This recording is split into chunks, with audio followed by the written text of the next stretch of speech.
Hey folks, I know it's been a while. I've been thinking a lot about season discovery for World of Warcraft. And I was doing some theory crafting here, and I discovered some very interesting builds you can do as a Warlock. And now, of course, I always play as PvP. I don't really care about raiding, doing dungeons. I'm sure I'll probably do some. However, Chaos Bolt. I was reading the tooltip for this, and it never occurred to me all this time until just now. But I'm going to read it out loud here. Sends a bolt of chaotic fire at the enemy, dealing 225 damage to 286. Fire damage. Chaos Bolt always hits, cannot be resisted, and its knowledge causes your fire spells to pierce through absorption effects. It's knowledge. So does that mean just by having it on your bar or having it attached to your items, does that actually mean that both Incinerate and Immolation and even Searing Pain will pierce through absorption effects? So Power Word Shield, Priest puts that up, you're just going to shoot right through that with everything, all your fire damage. Now, I'm not sure if that's just the way it's worded, but that's what I'm getting from it. It's knowledge. So, having that knowledge, that would mean going full on fire spec is going to be sick for PvP. Now, in the early stages, since we're only going to level 25, I would imagine that this is, more or less useful during raids and such too. But for PvP, going full on fire like that is going to be insane. So the build I kind of have set up here is that, again, I'm not entirely sure because you only get like 16 points, I think. Yeah, 16 points to play around with. So if you're going to go full on fire, I was thinking getting Corruption still just for the extra dot damage. Throw on there with your Curse of Agony and Immolate. However, you could always drop this, get rid of that, and put it into Stamina, or you could go into Devastation. So when you get those extra points in Devastation, you're going to be critting a lot more, and it's not going to be absorbed by any absorbing effects. I think that is going to be sick for Chaos Bolt. Okay, so the next one, Demonic Tactics. So, of course, from what it looks like, this is just a passive. So you put this into your chest piece, you just have it as a passive. It looks like a blanket right across, just saying increase the melee and critical strike chance of you and your pet by 10%. Wow. So that means you're going to be getting, if you get Devastation to go along with it, you got 5% there, you get total 15% increased critical strike chance. Adding that to your Chaos Bolt and your fire absorptions, and of course here with Incinerate, again, increases your fire damage you deal by 25% for 15 seconds. So you hit somebody with Incinerate, just keep on spamming that shit. I think this is going to be a very, very powerful PvP build. Again, you can always switch things around if you feel like you're getting beat up too much. You can drop Devastation and go for Demonic Embrace or snag Corruption. And also, no one ever said you have to put all 5 points into something either. So you could always do like a couple points into Corruption, just make it a faster cast, and then put the rest of the points into some extra stamina or get a couple extra percentage points of critical strike with Devastation. You can always mix and match things. I've noticed a lot of people always want to go all or nothing.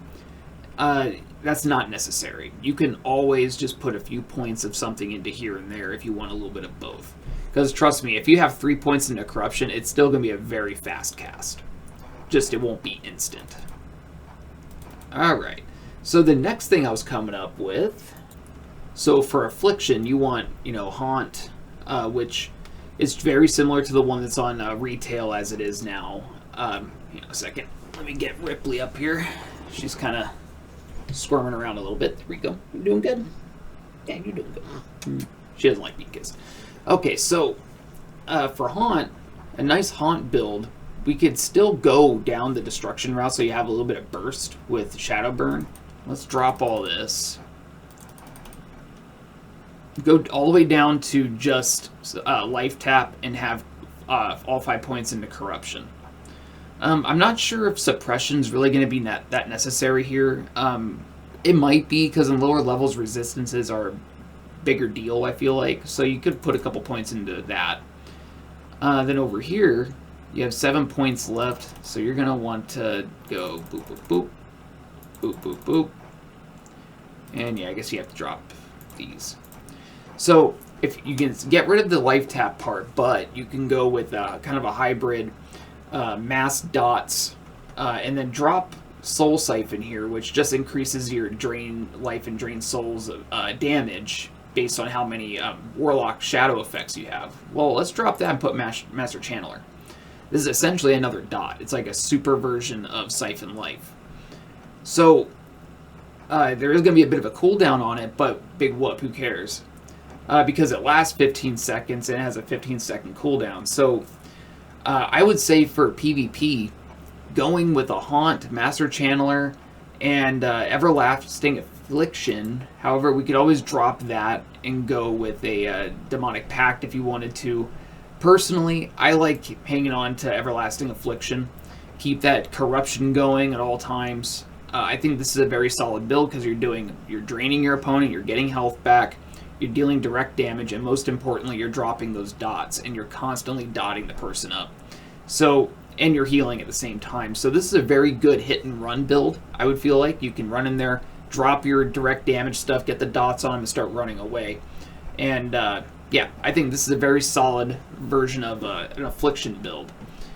On the other hand, though, another way we could go about this is instead of doing just pure direct damage with Shadow Burn, you're still going to use Haunt here. However, since resistances, I feel like, I don't know for sure, but I feel like resistances are a bigger deal at lower levels, because they get 4 points into suppression. Just really jack that up. Also, it might help you with fighting higher level mobs, and it could be beneficial when you're doing dungeons too.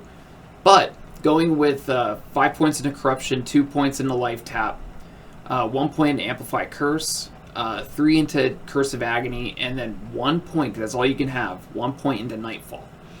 And the reason why I think Nightfall is an interesting choice here is that if you're constantly keeping Master Channeler up on your opponent in the last 15 seconds, I would imagine that Master Channeler, Life Drain, and Corruption would give you a lot more chances to proc a Nightfall than a channeled version of Drain Life, because you're getting kicked all the time, or you're being you're getting cast interruptions and casting delays from being attacked while you're trying to channel Drain Life.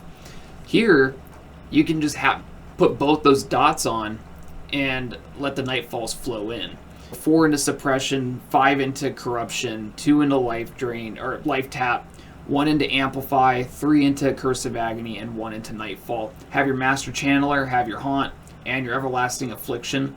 And I think this is going to be a very, very sick build. And with Everlasting Affliction, Drain Life causes corruption to restart on its. So essentially, if you have those 2 dots up at all times on your opponent, you're going to have corruption up forever, as long as things go right. Of course they can always dispel and stuff, but ideally you would have corruption constantly resetting itself because of your Master Channeler Drain Life dot.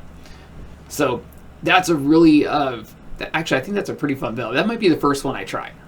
Alright, next idea. Now this one's kind of a wild card, which would be a Metamorphosis PvP build. Now in this case, you could go with Metamorphosis because you're going to have a lot of armor now. You're going to have that 500% increased armor, reduced chance of being critically hit. And also, when you get 100% mana gain from Life Tap, you could go with improved Life Tap, but I don't think that's necessary when you have Metamorphosis active. So this is basically your classic Drain tank, where you, in theory, you would be nearly unkillable. I mean, obviously you could be killed, but especially if you have like a Void Walker and Sacrifice. Using Soul Siphon along with Demonic Pact, which basically that increases your spell damage. You guys are kind of feeding off each other. You're just draining life. Throw up your dots, drain life, and be a demon. And the best part is you can use charge. and Demonic Howl's not really going to be a big deal, and Curse of Recklessness is not a big deal. Searing Pain is instant, though, which, in PvP, that could be huge. That could be really huge to use. However, a Drain Tank build, I feel like it's going to be kind of boring. But I can definitely see a lot of viability in terms of survival. And if you're like playing Warsong Gulch, be the flag carrier with this build, it's going to be pretty fucking sick. And with Fel Concentration, you don't necessarily have to go down that route with channeling Drain Life. You could actually back all this out, switch over to Master Channeler, and then you got 5 points left over to do whatever you want. You could throw it over here.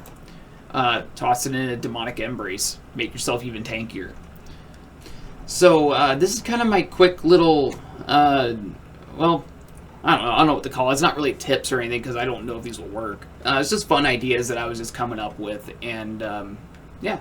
Hopefully I will catch y'all in the next one. And I'm planning on doing more videos on Season of Discovery here. Once I actually get my hands on it and I move into it. Unfortunately, I work 7 on, 7 off, so I have to, that's one of the reasons why I'm so late on getting videos out, because during the week that I'm working, it's just 7 days straight. So it makes it kind of difficult. Anywho, that's the video. So please like, subscribe. I really, really appreciate it, and everybody that is subscribed, all 13 of you, really means a lot to me.